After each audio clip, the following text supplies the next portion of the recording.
Hello, everyone. This is the third and final episode of our Bigfoot Week extravaganza. Ever. I, and we're never going to talk about Bigfoot again. Nope. Done. I'm Andrew. He is John. And that means you are once again listening to Sasquatchers. We have a really cool guest lined up that we'll introduce after the introduction.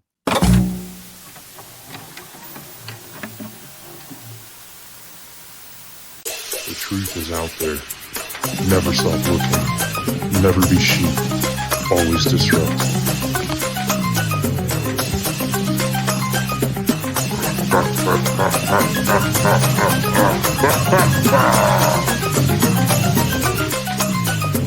We are the ungovernable. We are the truth seekers.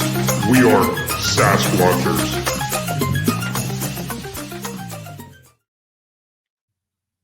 You know what? That video blows my ears out every time we play it. Yeah, it's kind of loud. Anyway, we are here with Mike Familant. I don't know if Familant, if I'm there. It could have went worse. It definitely Okay. could have went worse. Familant, yes. You shouldn't have tried. Why did you do that?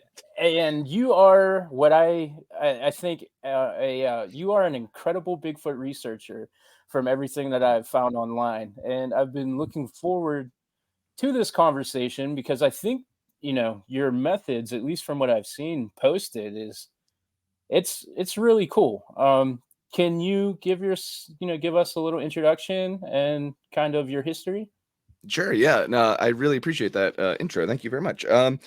So let's see. What do? I call myself a full-time Bigfoot researcher. I go around full-time like 8 months out of the year. And I go around to like different states, and I pick an area in the state and I go speak at libraries during the day. And during the night, what I do is I camp at like national parks or national forests, state parks, whatever have you.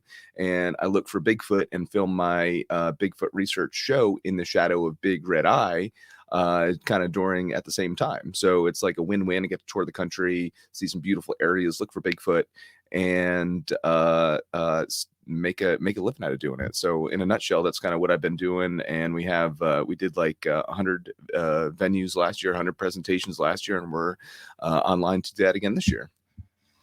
Yeah, that's really cool. We had a guest on a couple of weeks ago who does like a strikingly similar thing, but as a paranormal investigator and kind of like ghost hunting. And right. I just think that method of travel and how in depth you are with it, it's super cool. Like I find it really appealing. It's almost like I'm jealous. Like I wish I could, see that, and like that's an adventurer's life. And I think it's just solid that you're doing it. How long have you been doing it for? Full time, I started last year. Really appreciate that. It was a little rocky getting going, but I don't do anything like halfway type of thing. So it's like I did like 3 libraries like years ago, and then I got it in my head and I was like, man, I might be able to do this, like do it full time. And then I was talking to one of my good friends, and they're like, well, why don't you just try it? So I booked like my first like tour last year, and I was like, oh man, I'm doing this, and made it a thing. Like I said, 100 venues last year. I tent camped 129 nights last year, which was awesome. But yeah, just good stuff all around, fun stuff. Met some really amazing people along the way as well, obviously. Yeah, so I'm from Pennsylvania. Nice. He's from PA as well, but he migrated over to Ohio.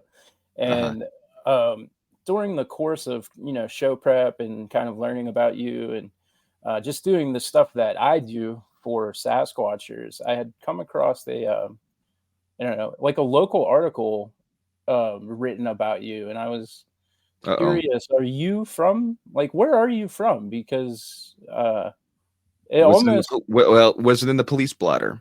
That's the first question. I can't say that it was. I cannot confirm nor deny. It was actually the no-fly list. That's why he's tenting everywhere. Yeah. Yeah, that's why I'm in the woods 90% of my life. Yes. No, I'm from northwestern New Jersey, kind of the armpit of Pennsylvania, New York. I like to describe it as. Okay. Yeah, I don't know. The article almost made you sound like super local. So I was like, man, is this dude from like Evansburg, PA? And he's Yeah, I think I saw one that was on like the Clarion Times from Clarion PA too, and they did like the yeah, same thing where it sounded like they were like talking about you like you were some hometown hero. yeah. People Oh, are taking geez, ownership no. of you here in Yeah. PA. Wow. Interesting. You have to forward me those articles because I don't think I've seen them. Yeah, Just yeah. just Well, random articles being written about you, no one's telling you. It's not the first time it's happened either. So interesting. yeah. So how did you get into Bigfoot? Man, it's a good story. Do you want okay, so we have two options here. We got option A, quick 5 minute, or option B, kind of funny longer version. I Whatever. always go with the longer version, even if it's boring. Okay, it's not boring. I'll make it not boring. Okay. So let's travel back to the way back yonder times of 2011. Okay.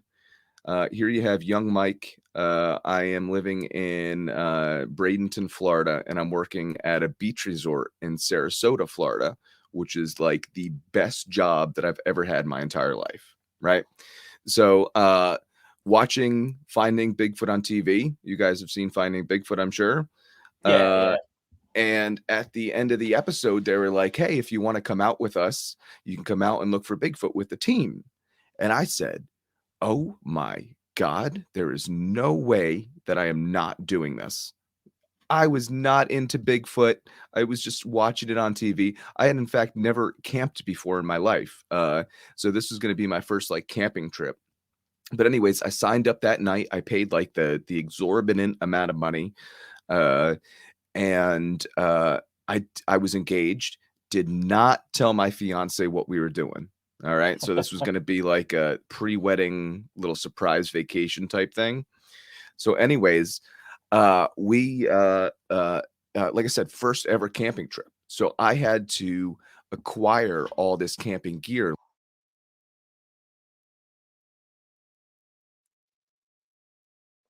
Uh-oh. I think we lost your audio.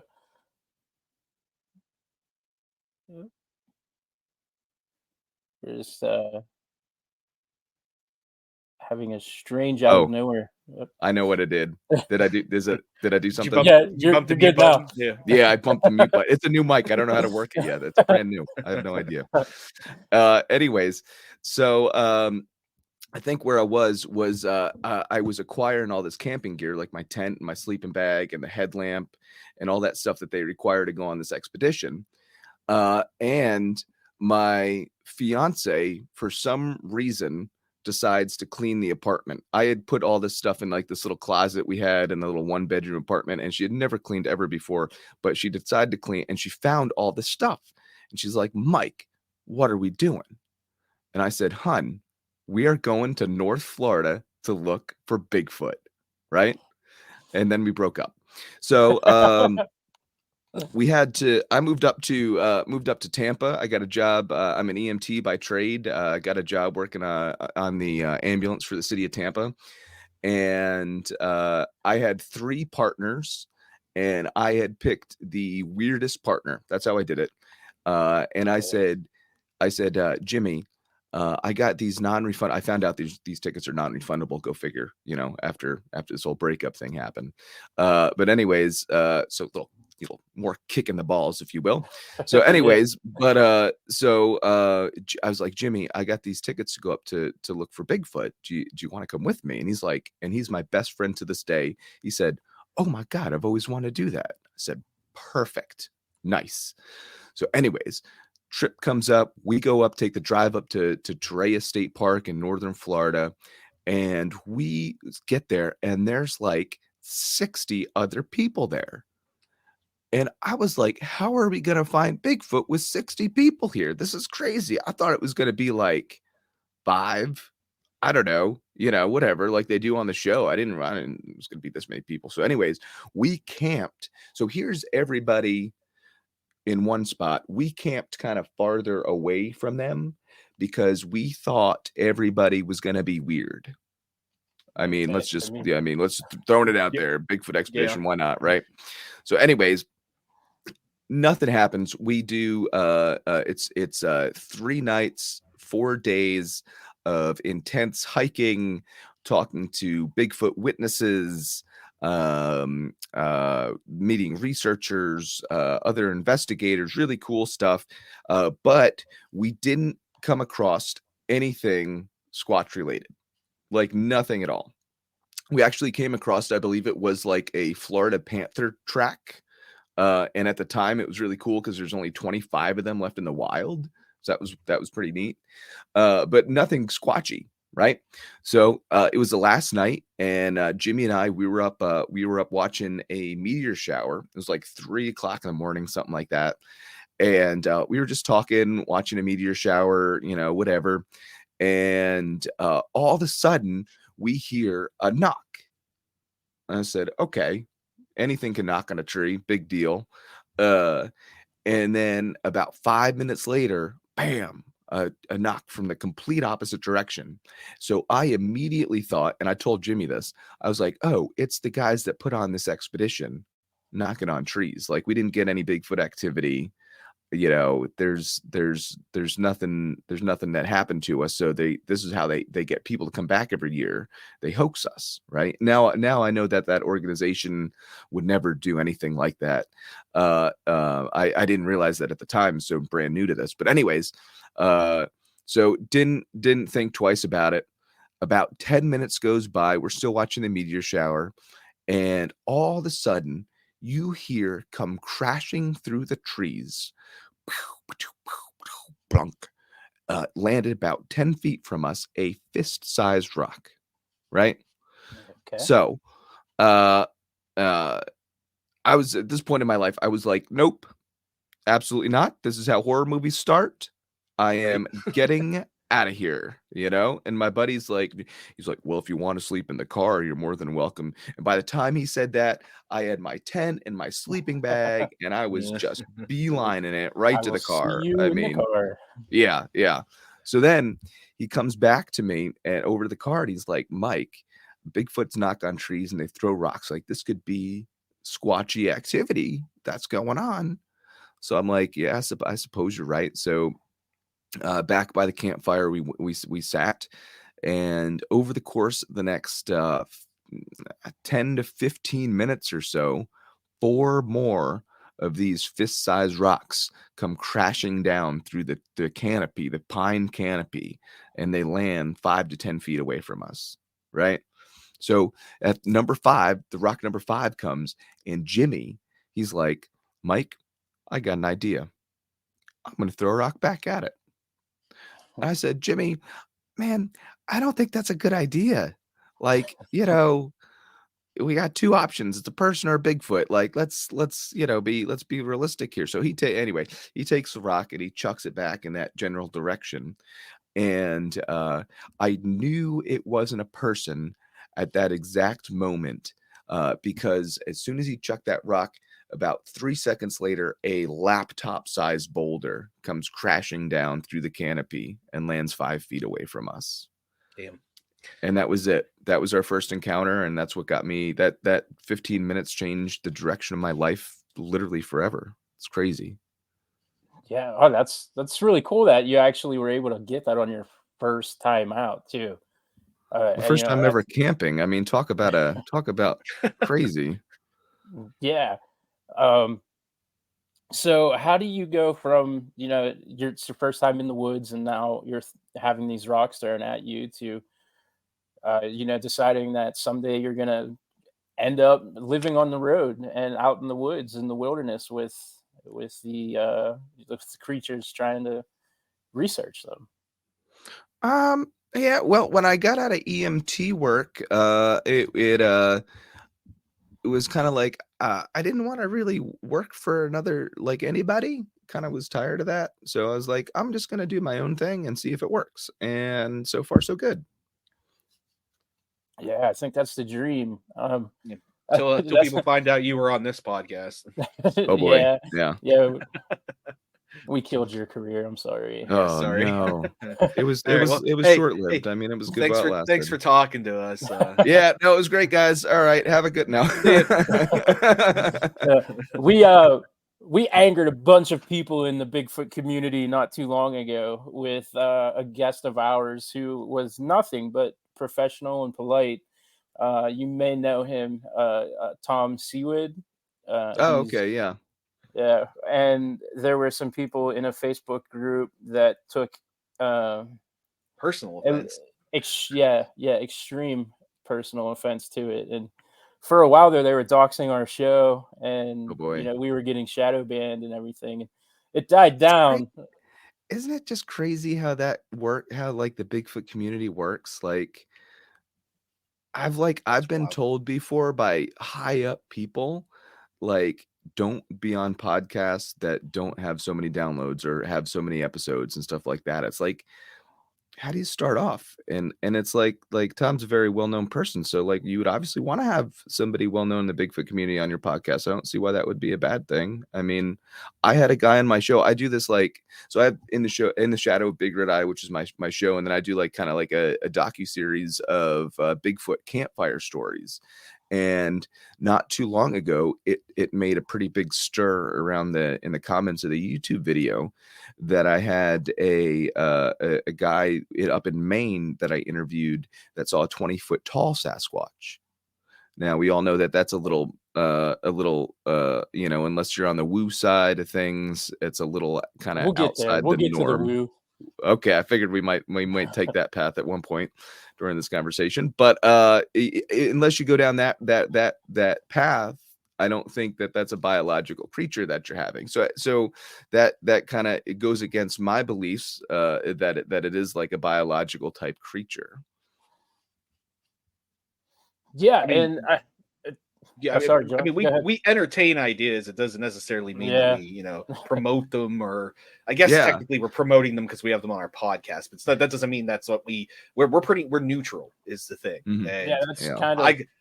I got banned from the Facebook group. Now, in their defense, I did take the group owner's picture and put tears under his eyes and post it in response to something he said. But You couldn't just do the emoji. That was well, that he I had did to- it. he had to had to take take the I did extra it. 5 minutes. I did it in Paint. Oh. If that makes a difference. Just to really. Not Photoshop. Let's not go there. Let's just do it in No. Paint It real was- quick. It was Paint. Yeah. So yeah, but man, that's one thing that really shocked me when I started this show was just how divided the Bigfoot Yeah. community can be, and Yeah. man, the lines in the sand are pretty hard lines. And Mhm. as somebody that grew up with Coast to Coast and listening to Art Bell and everything, like I know Art was at times most likely a shyster and a grifter, and it was always about entertainment first. But the one thing that like I learned from him was to give everybody the opportunity to tell their side of their story or their argument, and kind of let the audience decide for themselves about opinions on the matter. And so, man, yeah, I'm That's shocked. one of the things about doing this tour, the tours that I've done, and meeting so many witnesses along the journeys and paths that I've been able to take throughout this journey. And that's the one thing that I've come to realize is that everybody has a story, and I think it's so imperative that everybody has a means to express and share that story. uh Everybody should be heard, and especially in the paranormal or Bigfoot world or something, that just the mysterious stuff. If you've had an encounter or whatever, you should be able to share that and not have any ridicule or anything like that. And it's unfortunate, whether it's paranormal Bigfoot or woo Bigfoot or biological Bigfoot, whatever it is, you should be able to share that without having any sort of ridicule in the field. And that's kind of the way I do my show. Is it's not really about Bigfooting. It's not about looking for Bigfoot and finding Bigfoot. It's more about getting outside into nature more. I think that's how I view Bigfooting anyway.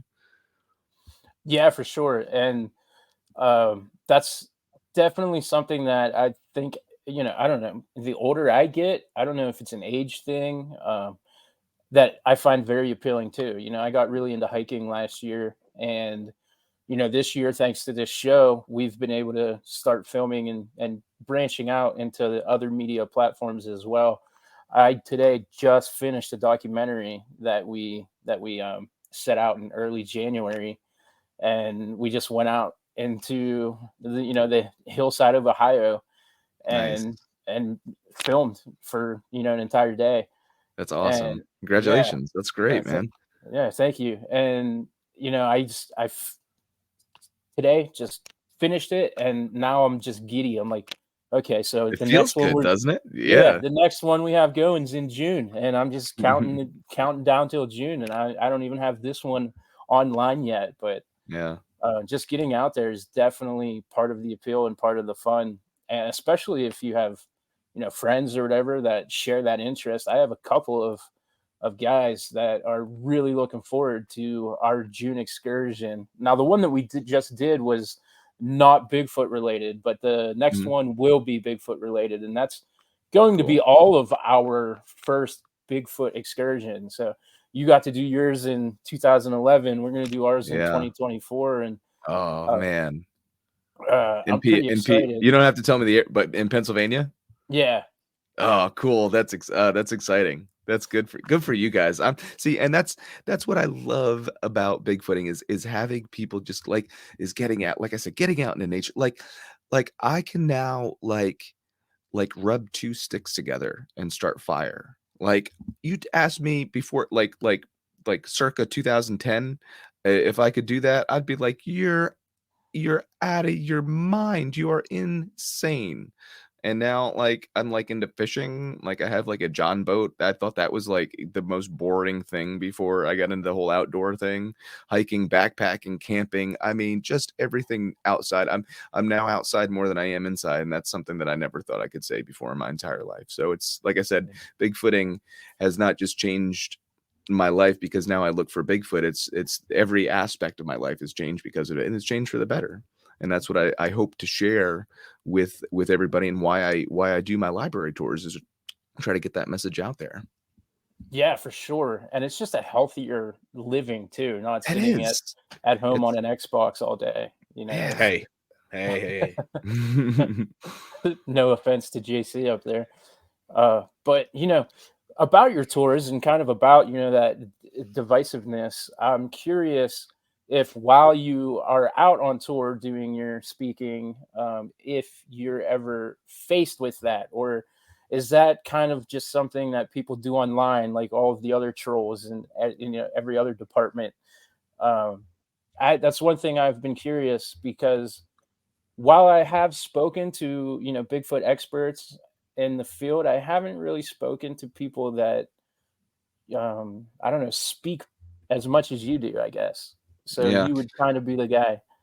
So everybody, I've done a lot of presentations, and I've gotten a couple of different like 3 or 4 different people have come up to me after the show and have said words to me, and were like, hey, you shouldn't say this, it's kind of offensive, or you shouldn't do this or you should change this slide or something like that. But there was one guy, I think I was in Safety Harbor in Florida. But and it was one of my first presentations during last year, so I didn't really know how to react to it yet. But I at the end of every presentation, I field everybody's question. I don't leave anybody out, right? So the guy comes in 15 minutes late to my presentation. He's texting through the whole thing. He's sitting right in the front seat, and that annoys me anyway. And then he raises his hand first question. So I call on him. He's really enthusiastic, and he turns around and he's like, do you guys actually believe all this crap? And everybody in the room just audibly gasped, because and the room was silent for a little bit, and everybody's kind of yeah, we got to do. And I was like, I should have said, I kind of, since I was so new, I should have been like, well, if you came in early enough, you would have maybe understood the presentation a little bit better, but I didn't. I kind of fumbled, and I was like, well, if you don't believe, Yeah, each person, has their own But belief. why? Or But why whatever. go to an event Yeah, like that? that's See, just the thing is, Because you got excellent. nothing better to do, I I guess. I know don't know. I know people though that are like that. Like Yeah, personally, I know people that would do stuff like that. Like they would just go just to make that one comment, yeah. and then Here's like so, they feel like they defeated the whole Bigfoot world. Like, I did it, guys. so Bigfoot defeated.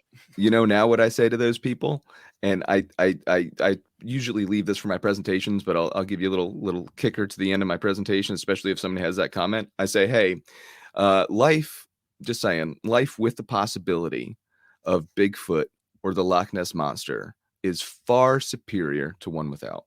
Have a good night. Yep, that's good. Yeah, That is good. absolutely. And You can use that.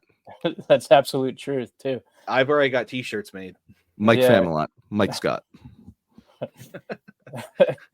So with all the traveling that you do, I said do, but Come on, that's me. You're not supposed to do that stuff. I don't know, man. I'm trying to impress Mike. I got to be the funny guy tonight, I think.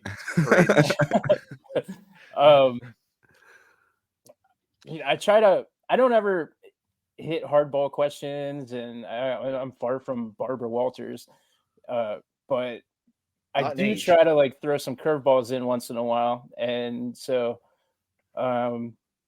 what area have you been, least impressed by? Like, we can talk about, the most impressive in a second, but I'm always curious to see like what your biggest disappointment on an excursion may have been versus, like the best result coming on this podcast prior to tonight. Yeah, that's a great question. I think like I just saw a question. It was kind of roaming around the Facebook Bigfoot community. Like, what's your biggest pet peeve in cryptozoology? Right, that's a good question. Kind of the same thing. My thing is like red circles. If you got to circle it, it's probably not there. I don't like that type of thing. If you got my other thing, this kind of goes along with the same thing. If you got to zoom in and you got it like so it's like 4 pixels on a page, and then you can't see anything with that. Like, it doesn't do any good to not even the scientific community. We're not even going to say that the S word. We're just going to say the Bigfoot in general community, because that's not evidence, people. It's just not. It's if we want to prove that this thing exists, which I think that most people in the Bigfooting community want to do, whether you believe in paranormal Bigfoot, skeptical, or woo Bigfoot, or biological Bigfoot, I think everybody kind of feels the same way, that they want to try to find this creature. So let's all try to work together instead of like we said before, button heads, to try to figure this thing out, right? I mean, that's the way things should work. I don't know. Maybe I'm wrong. Can I put out like a petition to get it changed from Bigfoot community to like the Bigfoot industrial complex? It just sounds cooler, right? It's kind of apt to it as well. Like, Yeah. it makes sense. But yeah, I agree, and I focus a lot on this stuff, now, whereas 4 or 5 months ago, I may not have. We started this show in September, so it took 4 or 5 months to do an episode on Bigfoot. Funny enough. Hey, not quite that's that awesome, long. guys. Yeah. But yeah, no, just the amount of evidence, and I'll use quotation marks there, that people tend to put online. I was just, like I said, we talked to Dr. Meldrum yesterday, and I had mentioned the sheer amount of footprints that you see posted, even just on Facebook groups alone or TikTok, it's astronomical how many people post those. And he kind of was diplomatic about it and said that a lot of this stuff actually isn't hoaxing, but it's misidentification. And I can take that opinion, but just when I'm sitting there, I'm like, man, how are all of these people just so lucky to stumble upon all of these prints everywhere they go?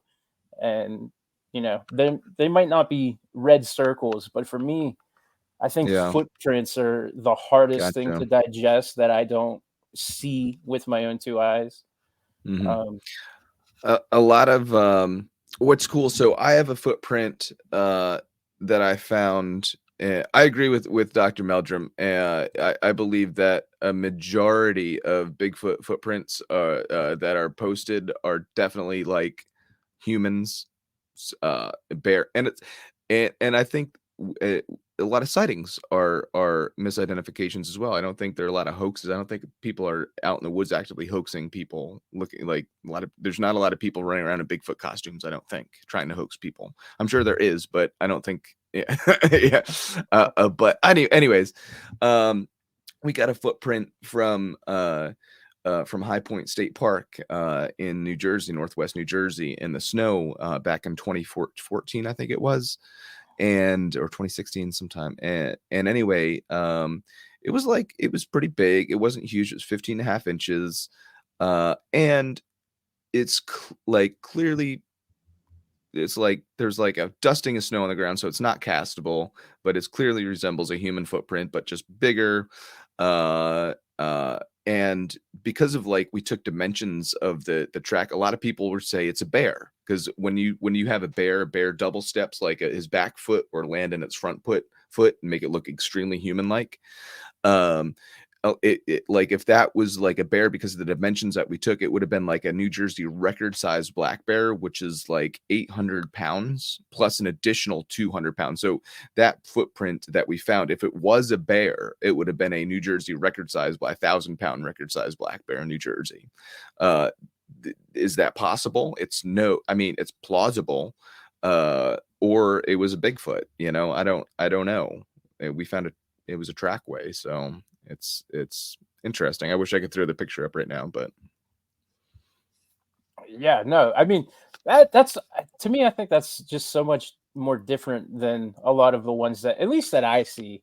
And I'm in, over my head at this point with these Facebook groups and social medias and Twitter, and like this has consumed me, and it's been very fun. But I find myself almost yelling at the MacBook at times when I start seeing stuff, and I'm like, come on, man, do we not have enough of the buffoonery in the field without Did more people did you have to doing this? name drop the MacBook so everybody knew you had one, or you could just say computer? you guys have You know, sponsors? Is MacBook sponsoring you? Jeez, hopefully get on that's board what I'm with trying that. to get at. I, you know, I also am rocking the new iPhone, and uh, but yeah, man. So I don't know. For me, that's kind of where if we're talking pet peeves, prints are mine. But I'm Mhm. also speaking from the perspective of somebody who's never come across one. So maybe I'm just even sore and True. jealous over it.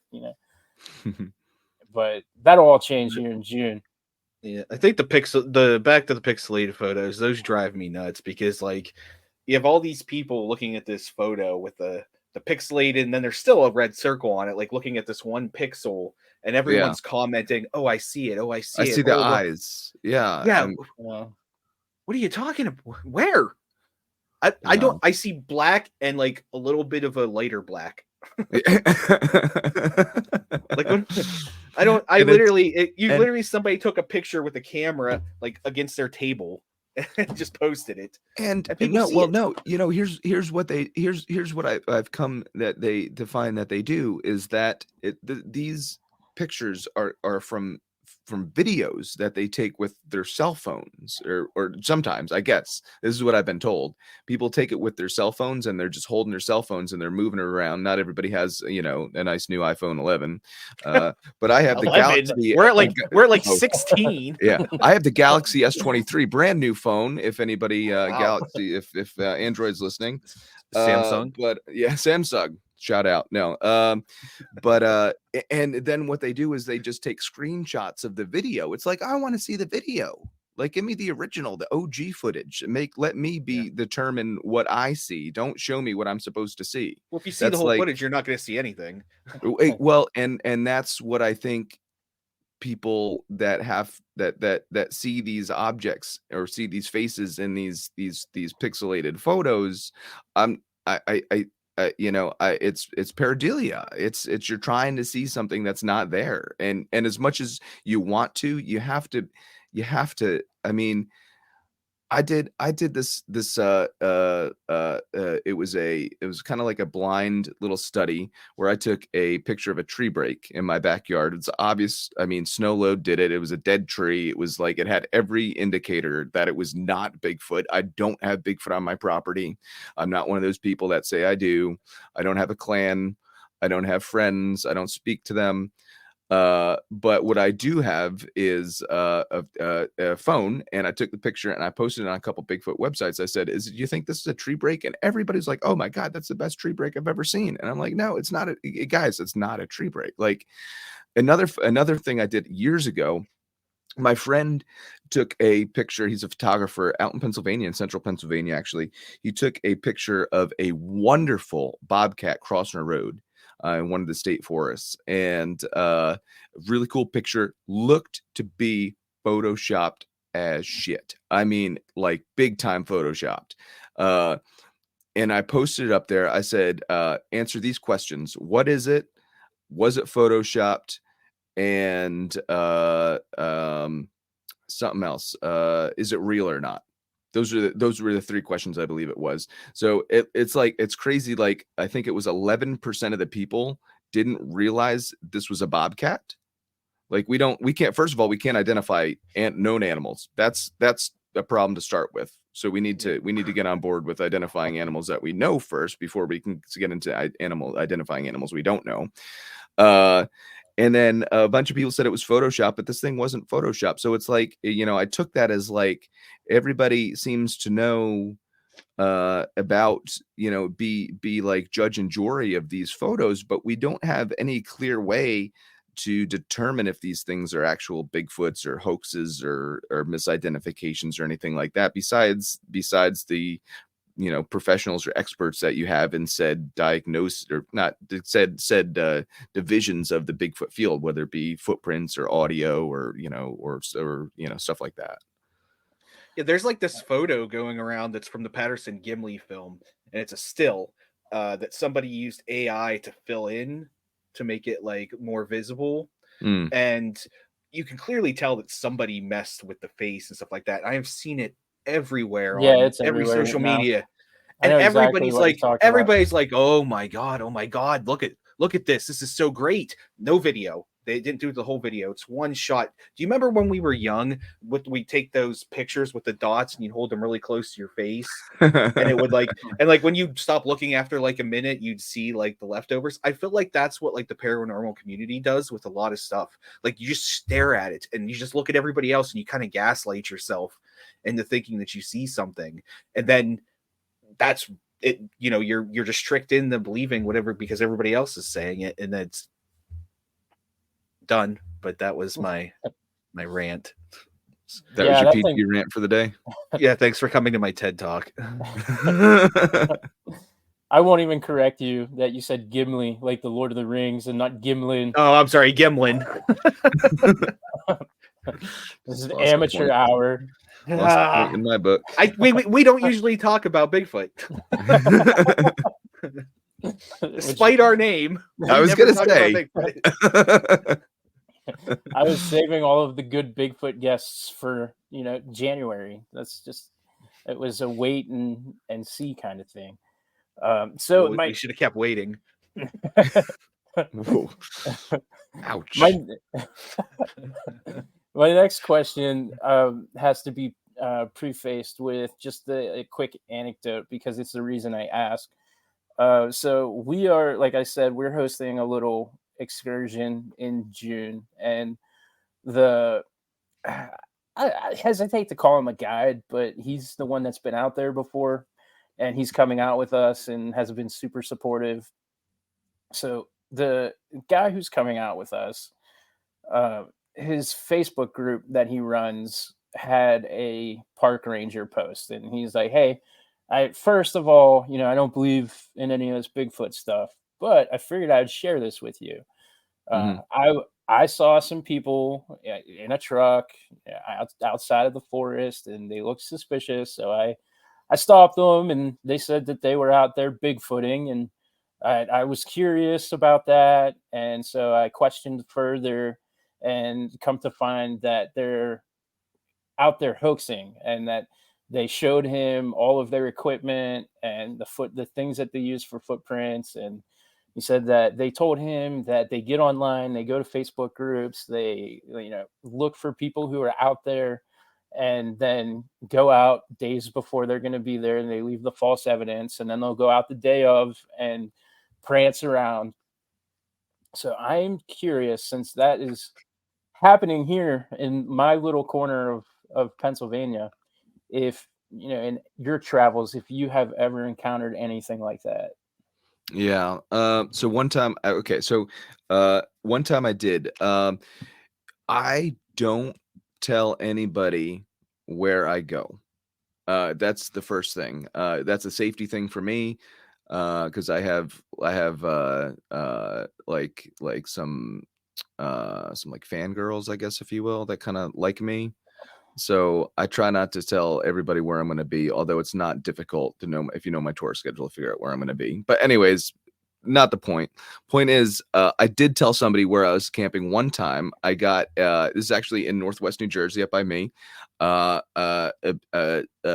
had one of my friends actually had an encounter, a sighting of a Bigfoot jump out of a tree. Very interesting. I thought it was cool, so I went up, camped on his property. And anyways, a day later, I was still camping on his property. We went out for a night hike to try to do stuff. I got hit by a rock, and we had rocks thrown at us, and I actually got hit by one. And I thought it was Bigfoot. It's crazy. Best evidence. I'm going all crazy.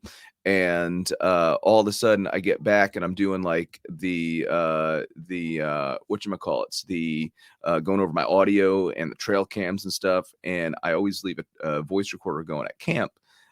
At camp, somebody was at our camp throwing rocks from us, one of his friends, trying to hoax us.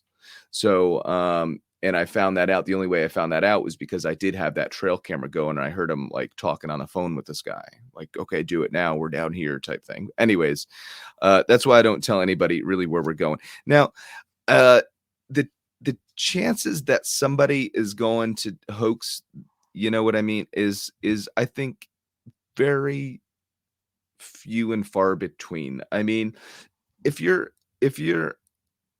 a researcher, you know what to look for in the woods. At least you should know what to look for in the woods. You should know indicating factors of what a Sasquatch footprint looks like. So that look for the toe splay. Don't look for like a stamp pattern. Look for a mid-tarsal break. You talked to Meldrum. I'm sure he went over some of that stuff. So look for those indicating factors. Not every break is a tree break type of thing. And even if you do get like a howl in the woods or something like that, that's cool. You can have that analyzed by people. Like we got another vocalization from High Point State Park that I had sent away to a linguist from the military that does Bigfoot research, because I don't know what yells at the night. You know what I mean? I want to be legit about this whole research thing. So I sent it away to a linguist from the military. And he came back and said, because of X, Y, and Z, it's outside of human vocal range, and it's outside of human vocal range, or it's no known animal and outside of human vocal range. So I just read that private chat, and that's hilarious. I don't know if you want to say that, but that is yes. Yeah. So you mentioned, I'm gonna say it. We coined that phrase the other day. Yeah, cancel me. Bring it. Let's go. Yeah. So for all the fans and anybody not fans or anyone listening, we call paranormal fangirls the parapossums. Yeah, it's something that we came up with the other day, because it was like in pro wrestling, they're called ring rats, right? So we took that and just kind of ran with it. I dipped my toes in the pro wrestling world there for a little bit before I got into researching the paranormal. Okay. But, I've always wanted to do this. Like, I can remember being in middle school and seeing a documentary about the Loch Ness Monster. And you threw the Loch Ness Monster out there a little while ago when you were talking about, the world is a better place with these things. And I just remember, I couldn't have been more than, 13 or 14 at the time. And I look over at my cousin who's watching it with me, and I'm like, dude, I'm going to do that someday. Like, that's what I'm going to Yeah. do with my life. And, here I am. And it took all of these years. And I'm now in mid 30s. But it's just insane how awesome it feels to kind of chase that dream. And right after Yeah. that, another big thing for me was the Beast of Bray Road. I got super into the Beast of Bray Road right at the kind of the height of its popularity there in the early 2000s. And um, I've talked to a lot of people about the current Dogman situation, and Mhm. there's some really compelling stories there, and a lot of them intertwine with Bigfoot now. And that wasn't really something that I had ever heard until very recently. So we always talk about the woo a little bit, and you're definitely more of a biological Bigfoot guy. So I just want BB. to go ahead and get your take on the Listening woo. too much to that Meldrum propaganda. uh, so what were you saying? Oh, let's Get just my we'll get into the get woo my here. viewpoint. Get my Um, viewpoint on yeah, like Dogman. like well, I mean, there's a lot of crossover now, and Yeah. I have my opinions about it, but I was just curious, what your thoughts were, from your research standpoint.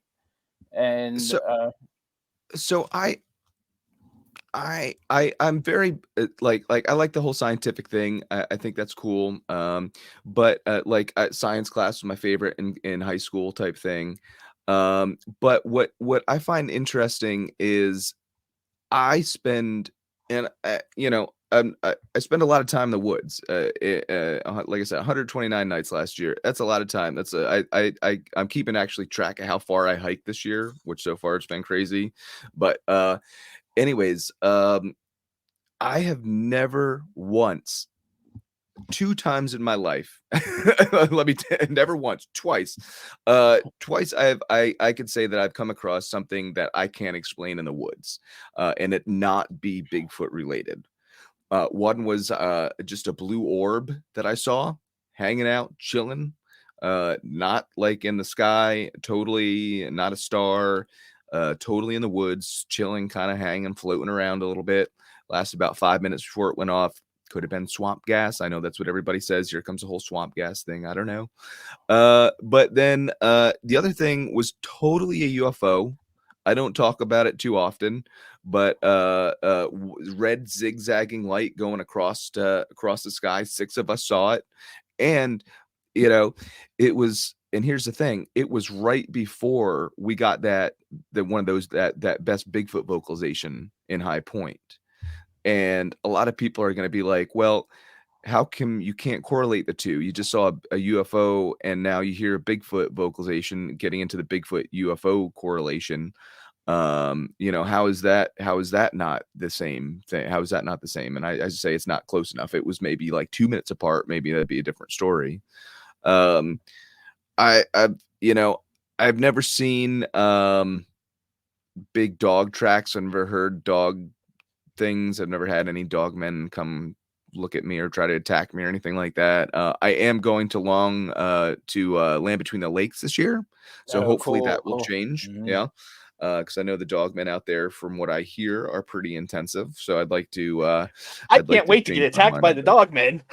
I know. Well, no, and here's my thing: is I would challenge anybody to change my mind. Show me your evidence that Bigfoot is interdimensional, and like I would love to see it. I would love for you to try to convince me, but nobody has ever given me a piece of evidence that's actual evidence to point me in that direction. So until I can Right. see something for myself, I'm going to go by the evidence that I've found, the footprints, the audio, short of everything that I've captured, short of seeing one and getting like a hand or a foot, or a glob of hair.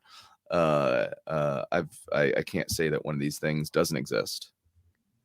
Right. Yeah.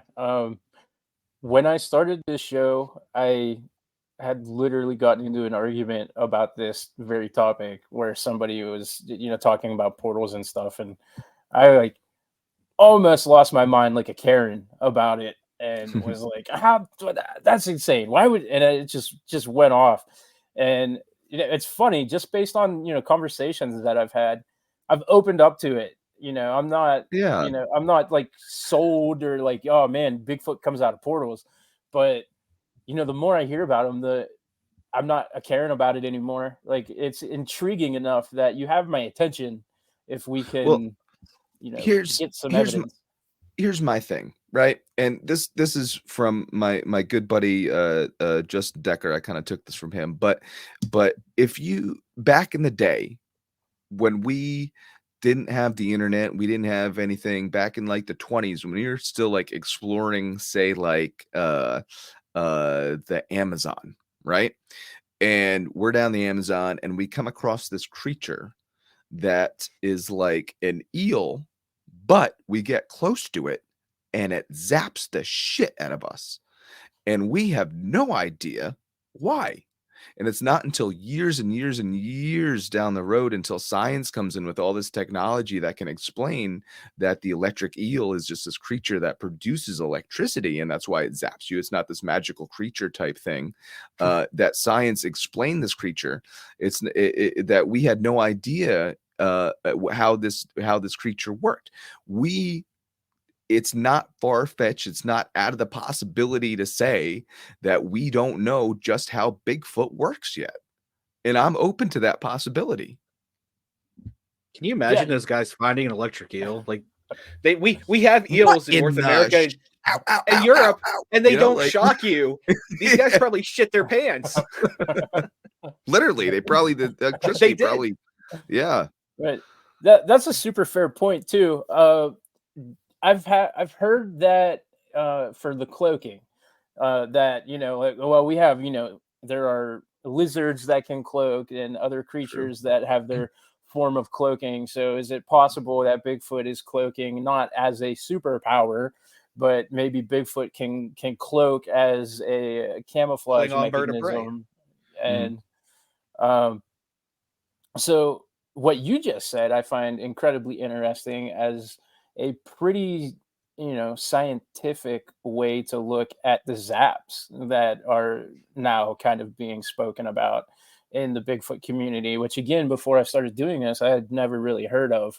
I didn't, I didn't know anything about the zaps or the what is the infrasound and mind speak. That's kind of all very popularized now with I hate to call them stories, but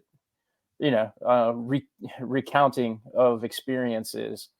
So, hey, I'll tell you, I got zapped once. I'll be straight cool. up, That's and where I was going. it was and again, I'm biological, right? So I think Bigfoot probably has the capabilities to infrasound and kind of shoot infrasound at things that they want to eat and stun, kind of like we know other predators do this, lions do this. We know gorillas and primates have this capability as well. So it's not outside of the realm to think that Bigfoot could have this capability. It's not like we're saying Bigfoot can ride a rocket and do backflips here. It's like, okay, this thing could be legit. So anyways, I was walking down in Marlon Dickinson Reservation. It's a county park in Morris County, New Jersey, and there's been 3 sightings there. And I've hiked this trail a bunch. You do it like eyes closed, backwards, daytime, nighttime. And the thing to know about me too is like I'm fairly comfortable in the woods. I never used to be. I used to be scared. I used to not like being in the woods by myself. I actually enjoy it now. I actually take peace, especially at night, being in the woods by myself. I enjoy it. I find it very relaxing. But anyway, so I was doing this night hike solo. Got dropped off at the trailhead. Was gonna get picked up at the total opposite thing. It's a 3-mile hike. Got about half mile into it, maybe not even a half mile into it. And all of a sudden, it felt like I hit a brick wall. Couldn't go any further. And I was like, uh-oh. I felt this like overwhelming sense of dread come like throughout my body. And I was like, man, something does not want me here right now. Like something is telling me to get out of this area. So I called my friend and I said, hey, you got to come back and get me at the trailhead. He's like, what, are you kidding? I'm like, no, something's happening. I got to get out of here. The coolest thing, it's all recorded and on my YouTube channel. So if you want to see what a zapping actually kind of feels like and looks like, I describe it as it's happening in person, head over to the YouTube channel, type in I think it's infrasound or zapping or something like that. Oh, awesome. I'm definitely going to check that out because I have found that to be one of the more interesting aspects of the research that I've come across. And Yep. that's cool to have it validated by a researcher like yourself too. It's just interesting. I don't know what it like I don't know what it is, and I don't know if anybody really does know what it is, especially in the Bigfoot kind of world, but it's something that's been reported before by multiple people. And you know, I always thought it was kind of like a little out there too until I experienced it. Yeah. Sorry, John. I kind of stepped on your toe there. You were going to say something. It wouldn't have added anything to the conversation. Another bad joke. I was thinking about when we were out recording in the cemetery. You'd mentioned about like that ominous feeling and stuff, and like we were cool when we got there and we were driving around, but as soon as we started getting closer to the grave we were looking for, like both you and I were like, something's not cool here. Like feels like we shouldn't be here. Yeah, that was kind of a feeling that we had all day. So just real quick, we went, so he lives in Ohio, and so I met him there and we went to Kirtland, and Kirtland is kind of known for a whole bunch of these like really awful things, and it's labeled the Kirtland curse. And it started with Joseph Smith, who started the Mormon church there, and they chased him out, and they supposedly put a curse on the town for doing it. And then like there's cult murders and so the Melonheads, which is kind of a cryptid urban legend situation over there, where these children, orphans, were experimented on by this guy. His name was Dr. Etienne Crow. And so people, they don't really adhere to it because it's become such an urban legend, to the point where his existence has been called into question. And a lot of the people that even still talk about this just almost use him as, as fantasy. Like this guy was never real. And so what we did was we found where he's buried, and that's kind of where our research started that day. And, from there we went out in the woods and we tried to find melonheads and whatnot, but I'm digressing so far away from Bigfoot. But he's right. The second that we got out of his car, there was just this overwhelming kind of sense of dread that hit us. And neither of us told each other about it right away. And I still, when I was editing, I got chills because of just how unwanted I felt when we were doing that. And I just got yelled at for parking in the grass. Oh, well, you can't do that. Apparently you can't park in the grass in a cemetery. Nobody told me that. I mean, come on. That's like number that goes up with you can't ride on the golf cart green with a golf cart. You know what I mean? That's you can't park on the grass in the cemetery. Turns out it's graves. I'll tell you, guards at Lakeview Cemetery have infrasound as well. I did a paranormal investigation one time in my life. That's also on my YouTube channel, and never been I've been pretty scared of the woods, but that horrified. I'm not cool with ghosts. Like I will chase down an 8-foot tall bipedal Bigfoot any day of the week. You give me something that you can't see. Absolutely not. Nope. You know what's interesting is I think it's like I don't know if I was doing no I haven't. I was doing like some whatchamacallit, some for my presentation, some numbers for my presentation, and it's something like 44% of people believe in ghosts and the paranormal, or 44% of people believe in that they have been within the presence of a ghost or a paranormal spirit, and it's like 22% of people believe that a bipedal large primate could be walking around the woods. I think that's crazy. I think It is. that's kind of funny. Yeah, Because But one of them's a No, biological that- creature, and the other one's something invisible. Well, maybe invisible that you can't see, right? yeah, I think that's Yeah. kind of funny. I'm No, actually I- surprised the numbers are that low for the ghosts, to be honest with you, because it seems like everyone you talk to is like, oh yeah, I know a ghost. I have a ghost in my basement. Oh yeah. That's the bathroom ghost. Yeah. Every house everybody grew up in is haunted. Yeah, You know? right. That's true. That's true. Yeah. I had one of my friends last night was ghost hunting in her house and had activity. This is like a brand new house. She just moved there. But hey, Oops. as long as you're out doing stuff that you're passionate about, that's all that matters.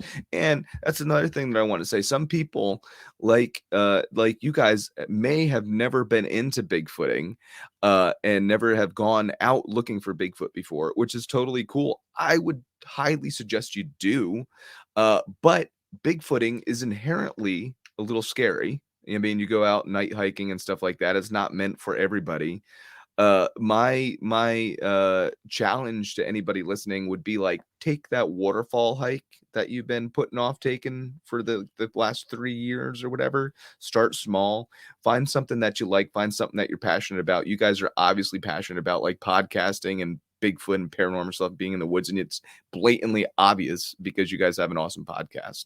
Thank You know, and it's the same thing with anybody else though. Like, I got into fishing. If you're into, you know, fishing, take that, you know, learn how to fish and learn how to do it right and accurately. And if you're into Bigfooting, learn how to really get into Bigfooting and learn the ins and outs and how to do it correctly.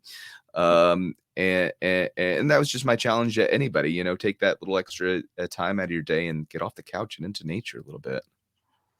Yeah, absolutely. And you're not going to have a negative experience doing that. Whether Well, you find could that get lost. Bigfoot You or could get not. eaten by a bear. You get texting. killed. I got Stay- poison ivy when I was in Florida. I mean, that's a bad thing. I'm not too. allergic to poison ivy or oak, so I'm good. You should see him take down bears too. That's all he does in his free time. So. Yep, that's it.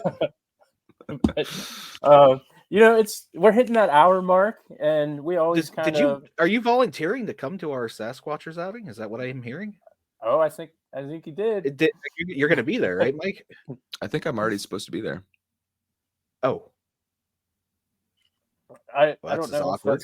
if that's yeah, I don't know if that was. I have to double check that information. Did he I can't tell if he I froze think or. No, what? Which outing? Oh, are you for real coming to the one in June? Do you know Doug? We're only like best friends. Oh, awesome! Because he did mention to me that you might be coming, but he wasn't sure. Yeah, I'm So- not sure either. I'm waiting on one event to confirm with me if they're doing it or not. But if I can be there, I will for sure. That's Cool. awesome. Yeah. I Yeah. haven't heard from Doug in a while. I was actually thinking that I should get a hold of him because for a while we were like having phone conversations, and I don't even do that with people I'm related to anymore. Yeah. Yeah, I haven't talked to him in a minute, but I did his Bigfoot campfire story came out like 2 weeks ago, so you could check that out on my YouTube as well. See what got him into Bigfooting. It's really cool. He has a really awesome story. Him and Bill's story as well. Yeah, no, I haven't heard Bill's yet, but we had Doug. Doug's been on this show. He's a great guy. Yeah.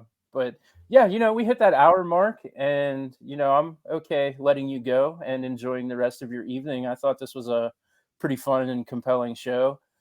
Yeah, thanks for having me on, guys. Yeah. I didn't even realize it was like an hour into it already. It went by That's so fast. I Yeah, feel like I I took hate- up so much time talking. I hate when that happens. When he talks, not when the hour goes by. fast. Yeah. Look, everybody else on the podcast does too. They literally just watch to come and downvote me. It's right.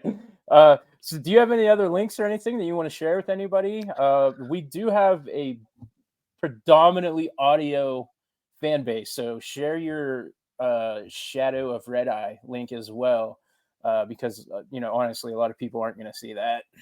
Yeah, okay. So my website is shadowofredeye.com. That's my you can get everything from there, where I'm going to be, my upcoming appearances, my tour schedule. I'm also like, I sometimes hire people. So if you're a photographer and want to come out on a Bigfoot expedition, let me know. Because I'm looking for a photographer. But yeah, my YouTube is Shadow of Red Eye, at Shadow of Red Eye, or Sussex County Bigfoot. You can search either of them and I'll come up. I think by the time, when is this going to come out? Any idea? It should be, around next Tuesday. We ended up getting a little Okay. behind because of Well, the if that's the holidays. case, then let's all celebrate that I just hit 3,000 subscribers. Woo! Nice. Wow. There Yay! you go. So Awesome. if you want to go subscribe and add to that number, I'd super appreciate it. We're and everybody, you guys know, you can make money on YouTube. Some people don't realize, like, if if people don't subscribe, you could lose out on money. So it's like, just subscribe. It only takes a second, doesn't take anything.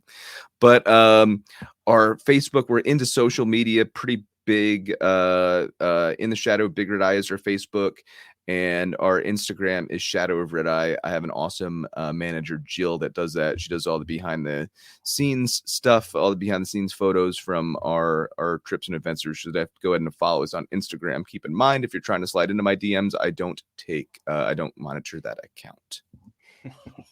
Damn it!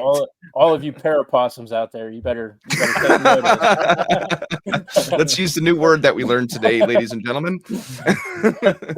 And we need to make merch that says official parapossum. Yeah, I'm on it as soon as we wrap this up. He's gonna do it too. So I want to thank you for coming on. It was a pleasure and an awesome conversation, super fun. Everybody should definitely check out his link and, check the show out on YouTube.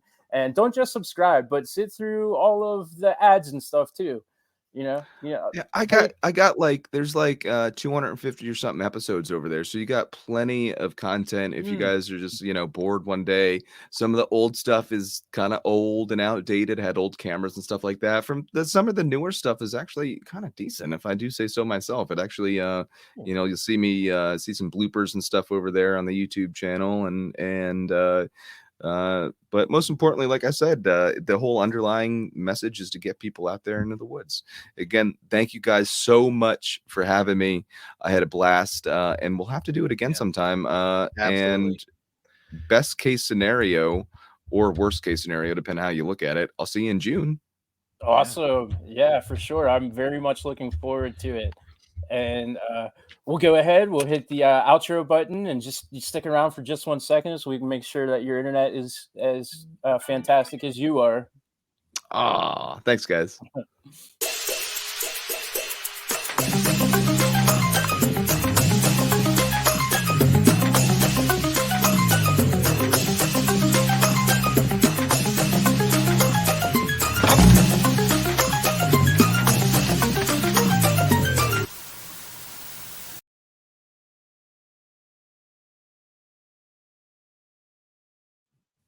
Thanks for squatching, everyone. We'll see you next time.